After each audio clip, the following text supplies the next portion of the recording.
Hi అండి. So, చాలామంది నాకు దోస్తు స్పెషల్ ఫేజ్ గురించి అయితే డీఎం చేశారు.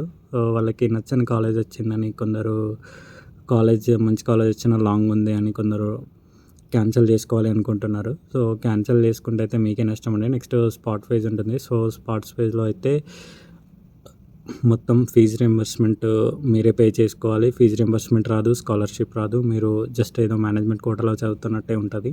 సో, ఇది మేనేజ్మెంట్ కోటానే అని చెప్పుకోవచ్చు.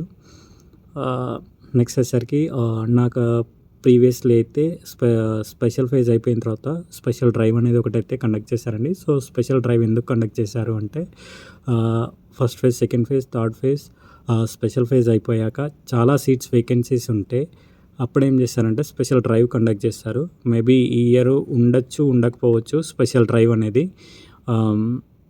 మేబీ నాకు తెలిసైతే మ్యాక్సిమం ఉండొచ్చు అనుకుంటున్నాను. సో, మనకి అన్‌అఫీషియల్‌గా అయితే ఒక ఇన్ఫర్మేషన్ వచ్చిందండి. అదేంటి అంటే సో, ఫిజికల్ రిపోర్టింగ్ అనేది మండే, ట్యూస్‌డే వరకి ఉంది అని అంటున్నారు.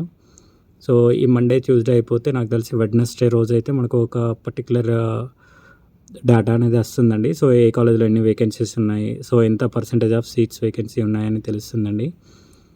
సో, ఇలాంటి ఇన్ఫర్మేషన్ కావాలి అంటే please follow my page. Thanks for watching.